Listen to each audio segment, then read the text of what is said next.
way to respond, by the New York Rangers. Absolutely, completely flipped the script from how they played last game and used it against the Islanders.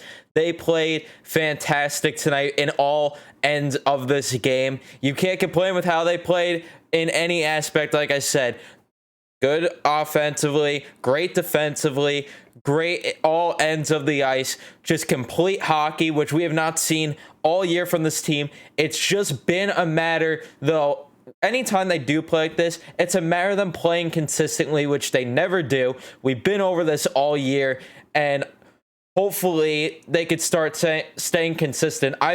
Listen, I'm not an idiot, and I know that this team is not going to make the playoffs, at least most likely. There's obviously still the chance mathematically, but I don't think that they're going to make the playoffs. Honestly, I've been saying it for a while, but to have games like this where your young guys step up the way they did, the way the kids played tonight was unreal. Lafreniere, Kakko, Hedel, Kravtsov, all of them had a great game.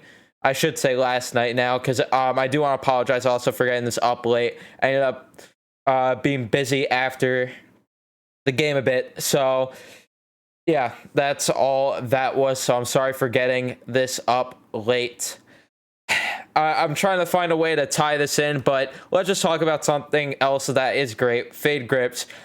Click the link in the description, use code Python to get yourself grips on your controller just like this. For your console, you can get yourself cases for your controller, hoodies, snapbacks, shirts, whatever you want. Click the link in the description, use code Python for 20% off. While you're going down there, might as well drop a like, subscribe if you're new, turn the notification bell on, and follow me on Twitter, because I do tweet out after the games for your thoughts and reactions on the game.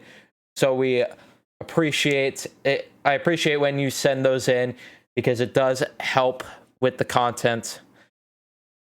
But with this game, the first period I thought was very balanced from both ends. I thought that the Rangers played a little sloppy, I can't lie, in the first at the beginning.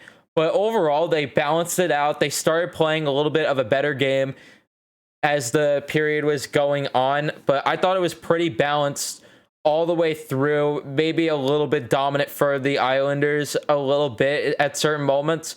But overall, I thought the first period was balanced. Like I mentioned, Zibanejad had a breakaway chance out of the penalty box after he took a penalty. And unfortunately, the Coliseum ice, as garbage as it is, ends up messing him up. And he messed up on that breakaway. And it just sucks that he ended up messing up.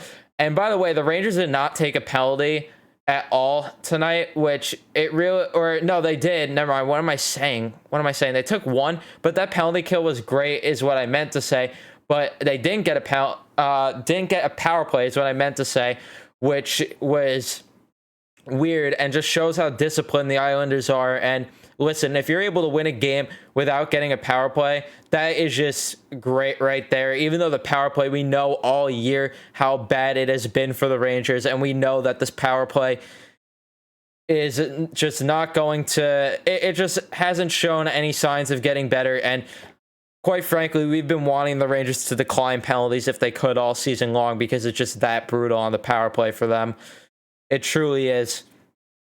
Second period comes around. Rangers looked dominant all the second period until the end of the second period, which I didn't feel good about. But the second period, there was great chances. I'm pretty sure it was before we scored. Kravtsov set up a beautiful chance. There were a couple times where Kravtsov set up beautiful chances for either Howden or Rooney, but unfortunately, he's playing with the two of them who are not great NHL players, and they're not able to bury them and get goals on them. It's very unfortunate, but just the way it is, and that's where I would like Quinn to wake up and change the lines there. But I'm happy Quinn actually has been better with the ice time lately. I don't think Blackwell, though, should be getting over 15 minutes a night. I think he should be getting less. Listen, I know he scored tonight. I know he's been consistent lately with the points, but it's all about getting your young guys to develop, like we've mentioned, all season long. And it's just frustrating because you see Lafreniere, which we're going to get into, scores the first goal from Kako and Hedel, gets a nice rebound in front of the net. And this is what I'm talking about all season long. Rebound chase, rebound chase, rebound chase. I've been saying it all season long. Look what happens when you're actually in front of the net trying to do something. Same thing with the Colin Blackwell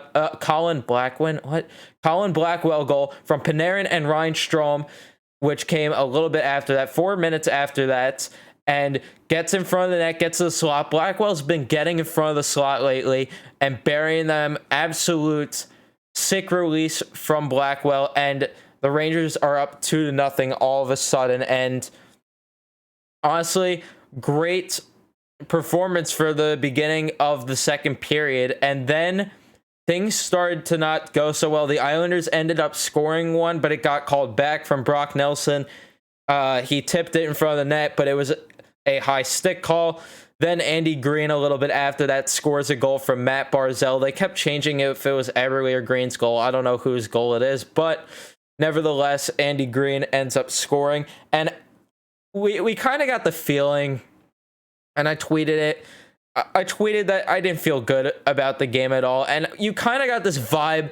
I had this feeling that the Rangers were just going to blow this. It just felt like that game that the Islanders were going to come out in the third period, absolutely be all over the Rangers, slaughter them, and completely just take advantage of them. And it did look like that for a bit, but luckily Keandre Miller from Trouba and Panarin gets a goal to give us a comfortable lead at 3-1. And I still was saying to myself and saying to my friends, I'm like, do not count this one out, because the Rangers, we've seen, how many times have you and I, as Ranger fans here, of course, I'm talking to Ranger fans, how many times have you and I seen the Rangers blow a lead in the third period this year? Oh, pretty much every game. That's right. So we never could get our hopes up. And I said it a couple videos ago. You're praying in the last 5 minutes and hoping to God that they don't blow this. And luckily, Zibanejad gets the empty net goal unassisted. Unfortunately for Adam Fox, his point streak comes to an end at 12, as he was so close to getting the Brian Leetch. But I can't complain with the way the Rangers played tonight. I really can't complain with it. The fact that you're seeing progress from the rookies as of lately in the season, as it's going on, is a huge step in the right direction, and it is crucial for their development. And to play like this against a team that has been better than you all season, and against a goalie that you've not scored on all season, absolutely amazing. Why are you not playing this like this every night? Why are you not this consistent? I don't know, but it's been like that all season for the Rangers, and we know that, how they are so inconsistent and just beyond frustrating. It truly is frustrating watching them. Georgiev, though, we are not giving enough credit to Georgiev, who has not started in 3 weeks, 21 days since he last started, and Georgiev goes in and only allows 1 goal and makes timely saves. You have to give credit to where it is due for Georgiev, who kind of got overshadowed, in my opinion, by how well everyone else played in this game. And I thought he kind of got slept on for how well he played. And I was really impressed with this game, considering the rust that he had on him, like I mentioned.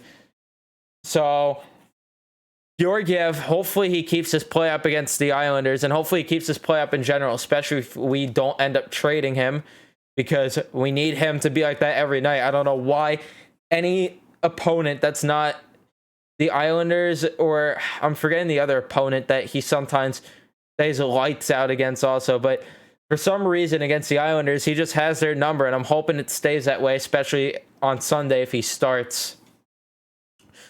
Which, after the way that he played tonight, I don't know how you don't give him the start.